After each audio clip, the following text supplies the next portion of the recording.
නෙළුම් කුරුණ කිව්වහම මොකද්ද ඉස්සර මතක් වෙන්නේ? එතකොට දැන් මතක් වෙන්නේ මොකක්ද? එතකොට වාලම්පුර කිව්වහම මොකක්ද ඉස්සර මතක් වෙන්නේ?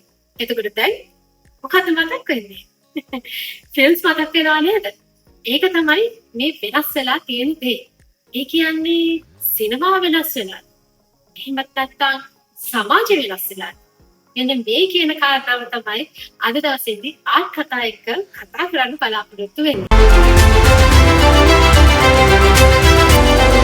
ආර්ට් කතා. ඉතින් මම මුලින්ම කිව්වා වගේම අපේ අර නම් දෙකක් කිව්වනේ නෙළුම් කුරුණ පාලම්පුර කියලා. මේ නම් කියනකොට අපිට ඉස්සර මතක් වෙන්නේ ටිකක් වෙනස් දේවල්. හැබැයි අද වෙනකොට අපිට හොඳටම දන්නවා මේ කතා කරන්නේ ඕනම කෙනකින් යමුකේ මේ කතා කරන්නේ මේ ෆිල්ම් ගැන කියන. ඔව් එහෙම තමයි. ඒත් එක්කම තමයි මම මේ කතාවට එන්න කලින් මම කියන්න දැන් අපි කියනවානේ අපේ මේ අවුරුද්ද පුරාවටම ලංකාවේ සිනමාවට හොඳ කාලයක් උදා වුණා කියලා. රාණිගෙන් පටන් අරගෙන ඊට පස්සේ නෙළුම් කුරුණ එතකොට පාලම්පුරි දේවි කුසුමාසන එතකොට ආයු දැන් තිරගත වෙන මීරා එතකොට මෝඩතරිඳු එතකොට ඉන්න තියෙන පාරියාය ගත්තත් එතකොට කාඩ ගත්තත් මේ හැම එකකම කියන්නේ බලාපොරොත්තු සහගත සිනමාවක් එක පැත්තකින් තියෙනවා සහ බුදුටම මේ තිරගත වෙච්ච සිනමා කෘති තියෙනවා මේ මම නම් කියුත් නොකියපු ඒවාත් තව තියෙනවා. ඉතින් මේ කියන විදිහට මේ ෆිල්ම්ස් බලන්න යන්න මේ කාල සීමාව ඇතුළතදී මිනිස්සු ලොකු පැලවීමක් වෙලා තියෙනවා කියන එක ඉතාමත්ම පැහැදිලි. මොකද මේ ෆිල්ම්ස් ඇත්තටම කියනවා නම් කාලයකට පස්සේ වාර්තා තියෙන මට්ටමටම ඇවිල්ලා තියෙනවා. හැබැයි මම මේ අද කතා කරන්නේ මේ ෆිල්ම්ස් ගැන නෙමෙයි. මෙන්න මේ ෆිල්ම්ස් වලට මිනිස්සු යන්න එහෙම නැත්නම් ෆිල්ම් බලන්න යන්න වෙච්ච මේ සමාජ පෙරළිය ගැන තමයි චුට්ටක් කතා කරන්න ඕනේ කියලා හිතුවේ. මේක මට කතා කරන්න ඕනෙම කියලා හිතෙන්නේ අපි දැන් මම මුලින්ම නම් දෙකක් කිව්වා. දැන් අපි එක නමක් ගමුකෝ. දැන් ඉස්සර අපිට නෙළුම් කුරුණ කියලා කිව්වහම අපිට මතක් වෙන්නේ මොකද්ද? පිටන්න කියන නෙළුම් කුරුණ. හරිද? හැබැයි මේ මොහොත වෙනකොට අපිට නෙළුම් කුරුණ කියනවාට පස්සේ මතක් වෙන්නේ ඇත්තටම ෆිල්ම් එකක් මම අර කලින් කිව්වා වගේ. මෙතන තියෙනවා පොඩි දේශපාලනිකව පොඩි ප්‍රහාරයක් එල්ල කරපු විදිහක් නැත්නම් පොඩි ඒ නමේම තියෙනවා පොඩි සමාජයත් එක්ක පොඩි වෙනසක් ගැන කතා කරනවා. ඇත්තටම මේ කියන සීමාව ඇතුලේ මේ සමාජය ඇතුලේ මේ කියන වර්තමාන සමාජය ඇතුලේ මේ ෆිල්ම් බලන්න මිනිස්සු යන්නේ මේ ෆිල්ම් වල තියෙන හොඳ නිසාම කියනවා නම් කවුරු හරි එතන ආය පාරක් හිතන්න පුළුවන් කතාවක් තමයි මම මේ අද කියන්න යන්නේ. ඇත්තටම කියනවා නම් මේ කියන විදිහේ ෆිල්ම්ස් අපි දැන් මම සදා කර මිනිස්සු බලන්න යන ෆිල්ම්ස් පටන් ගත්තේ නැත්නම් මේ කලාත්මක ගුණයක් වලින් යුක්ත නැත්නම් කොමඩි වේවා වෙන වෙන ශානර වෙන වේවා මේ වගේ ෆිල්ම් කියලා අපි මිනිස්සු වැළඳ ගන්න ෆිල්ම්ස් ඊට කලින්වත් ඇවිල්ලා තියෙනවා. හැබැයි මිනිස්සු ගියේ නැහැ ඒව බලන්න. මිනිස්සු ඒ කාලෙට පවතින සමාජයේ පවතින ඒ අපි හිතන පතන දේවලුත් එක්ක තමයි මිනිස්සු සිනමා පටය තෝරාගත්ත වෙලාවල් කියලා තමයි මම විශ්වාස කරන්නේ. මොකද ඒකට හේතුවක් තමයි අපි මේට අවුරුදු ටිකක් කලින් ගත්තොත් එහෙම ෆිල්ම් හෝල් ඔය විදිහටම බලන්න ගියා රජකතා. අපි හොඳටම දැක්කා ඒ රජකතා කියන ෆිල්ම් එකක් ආවට පස්සේ ඒක පෝලිං තිබිලා මේ විදිහටම රැල්ලකින් ඒව බලන්න ගියා. හැබැයි අද වෙනකොට ආපහු රජකතා බලන්න මිනිස්සු යයිද? ප්‍රශ්නයක් තියෙනවා නේද? ඇයි මෙහෙම වෙලා තියෙන්නේ? ඇත්තටම කියනවා නම් මේ ෆිල්ම්ස් හොඳ වෙනවා වගේ ෆිල්ම්ස් බලදගන්නේ මේ අපි මේ සමාජයේ ජීවත් වෙන අපි. මේ සමාජයේ ජීවත් වෙන අපි තමයි ඇත්තටම මේ වෙනස කරලා තියෙන්නේ. මොකද අපි මේ හිතන පතන විදිය දේශපාලනිකව සමාජීයව පහුගිය කාලවකවානුවේදී අපි වෙනස් වෙලා තියෙනවා. මෙන්න මේ වෙනස තමයි මේ සිනමාවෙනුත් අපිට එළියට ඇවිල්ලා තියෙන්නේ. අර අපිට කියන්න පුළුවන් සිනමාව අපිට ඒකට උදාහරණයකට දක්වන්න පුළුවන් කියලා. මොකද අපි තවදුරටත් රජකතාවක් වලට ගන්නේ නැති වෙන්නේ ඉස්සරහට. හැබැයි අපි ගුණාත්මක සිනමාවක් එහෙම නැත්නම් අපි මේ දැන් බලාපොරොත්තු සාගතව තියෙන මේ යන අපි කියන මේ යන සිනමා කෘතියක් අපි බලාපොරොත්තු වෙනවා.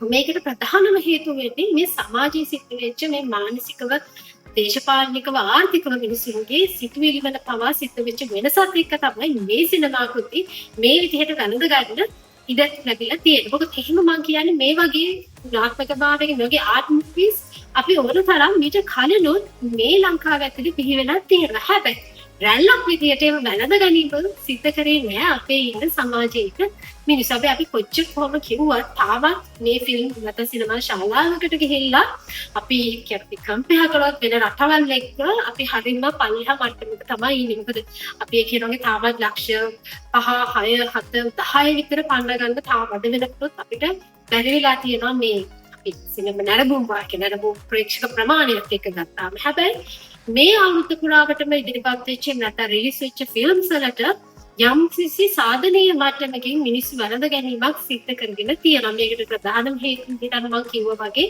මම දකිනවා මේ සමාජයේ සිද්ධ වෙච්ච ප්‍රධානම මේ වෙනස දේශපාලනිකව ආර්ථිකව සමාජීය වෙච්ච වෙනස තමයි මේ මිනිස්සු මේ විදිහට මේ ෆිල්ම් වැළඳ ගන්න එක සාධකයක් වෙන්නේ කියන එක. හැබැයි එතනින් කියන්නේ නැහැ කොයි කොවිලකටවත් මේ ෆිල්ම් වල ලොකු බලපෑමක් සිද්ධ වුණේ නැහැ කියන නෑ. බලපෑමක් තියෙනවා.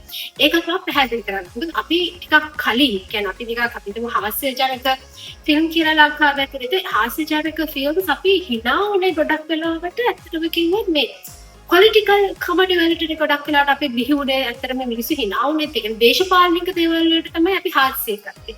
හැබැයි අද වෙනකොට දේශපාලනය ලංකාවේ ඇතුළේ හාස්‍යයක් නෙවෙයි. ඒක ටිකක් සීරියස් වෙලා තියෙනවා. ඒ සීරියස් වීම ඇතුළත සිනමාව ඇතුලේ සමාජීය කාරණා අපිට එදිනෙදා හම්බෙන දේවල් අපේ ජීවිතවල තියෙන දේවල්. දැන් පොඩි උදාහරණයක් අපි කොමඩි විදිහට නැත්නම් අපි hina වෙවි බලපු ෆිල්ම්ස් එකක් තියෙනවානේ. එකක් නෙළුම් කරන අනිත් එක බෝඩතන. මේ දෙකම අපේ සමාජයේ එදිනෙදා ජීවිතය ඇතුළේ සිද්ධ වෙන කාරණාත් එක්ක තමයි පැහැදිලා තියෙන්නේ. එතකොට තවදුරටත් මෙතෙන්දි දේශපාලනික දේවල් නෙමෙයි අපිට hina යන. ඒක hina යන දේවල් තමයි අපේ සමාජය ඇතුලේ මිනිස්සු අතර වෙනස් වෙලා තියෙනවා. මේක කොයිතරම්වත් අදාළ වෙනවා කියන එක දැම්ම නෙවෙයි තව ටික කාලෙකින් ඔක හරියටම පැහැදිලි වෙන එක. පැහැදිලි කියන්නේ හැමෝටම පැහැදිලි වෙන්න පටන් ගන්නවා. මොකද අපිට අර කොයිතරම්වත් අපි කොච්චර හිතුවත් මේ දේශපාලනිකව වෙනස මිනිස්සුන්ගේ හිතට අවිඥානිකව තමයි සම්බන්ධ වෙන්නේ. ඒක තමයි මේ ෆිල්ම් බැලඳ ගැනීම මේ සමාජ කාරණාවලට කියන්නේ අපි ගැන කතා කරන කාරණාවලට අපි එකතු වෙන්න උත්සාහ කරන්නේ. ඒ විතරක් නෙවෙයි. ඒ වගේම මේ ෆිල්ම්ස් අතර ආවන අපි නීරා ගත්තොත් නීරා එතකොට ආයි වගේ ෆිල්ම්ස් ගත්තා මේවා ඇතුලෙන් අපි ආදරය ගැන එහෙම නැත්නම් අපේ ජීවිතවල තියෙන යම් යම් අහිංසීම් ගැන අපේ ජීවිත කොයි විදිහටද හඹා යන්න ඕනේ කියන එක ගැන කතා කරනවා. මේ ෆිල්ම්ස් උත් වැළඳ ගන්නවා. ඒතර මීට කලින් අපි දැක්කපු ප්‍රේමණීය කතන්දර ඊට වඩා වෙනස් අපි ආදරයට අරුතා කියන ජීවිතේට අර්ථවත් දෙයක් සපයන දේවල් වලට පොඩි කැමැත්තක් දක්වනවා. මේ විදිහට වෙන්න හේතුවක් තමයි මේ සමාජයත් වෙනස් වෙලා සමාජයත් මේ ෆිල්ම්ස් වැළඳ ගන්න වෙන විදිහකින් හිතන්න පටන් ගන්න එක.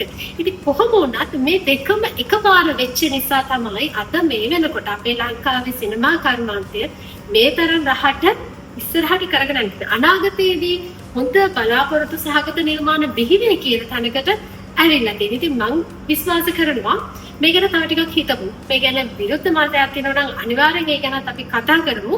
හැබැයි මේ කියන කතන්දරේ මොනවා හරි උගලන්ට ගැලපෙන්නේ නැති තරක් නෑ මේක එහෙම නෙමෙයි කියලා නම් අනිවාර්යෙන් කමෙන්ට් කරලා මට ඒ ගැන කියන්න. ඒකට පුළුවන් මේක එහෙම නෙමෙයි නැත්නම් වෙන කාරණාවක් තියෙනවා කියන එක ගැනත් අපිට හොයන්න බලන්න ඒ ගැනත් අදහස් දක්වන්නට අනිවාර්යෙන්. ඉතින් ඒ නිසා ආරාධනා කරනවා ඉතින් තවත් සිනමා කෘතියකින් හෝ ටීවී සීරීස් එකක් මොනවාද කතා කරන්නේ ෆිල්ම් එකක් ගැනවත් ටීවී සීරීස් එකක් ගැනවත් නෙමෙයි. මට එකක් හිතුණා මේ ෆිල්ම් ඉන්ඩස්ට්‍රි එකේ තියෙන වෙනස ගැන චුට්ටක් කතා කරොත් හොඳයි කියලා. ඉතින් ඒ නිසා තමයි අද දවසේදී ආර්ට් කතා ප්‍රෝග්‍රෑම් එක ෆිල්ම් එකකටවත් එක ටීවී සීරීස් එකකටවත් වෙන් වෙන්නේ නැතුව අපි හැමෝම ආදරය කරන ශ්‍රී ලංකාවේ සිනමා කර්මාන්තයට සහ සමාජෙට මොකද වෙන්න කියන එකත් එක්ක කතා කරන්න හිතුවේ. ඉතින් තවත් දවසක මේ වගේම ආර්ට් කතා ප්‍රෝග්‍රෑම් එකකින් ආයෙත් හම්බෙමු. ඉතින් යන්න කලින් මතක් කරනවා මගේ මීඩියා බුක් YouTube channel එක subscribe කරන්න කියලා. ඉතින් එහෙනම් ගිහින් එන්න. සුබ දවසක්. ආර්ට් කතා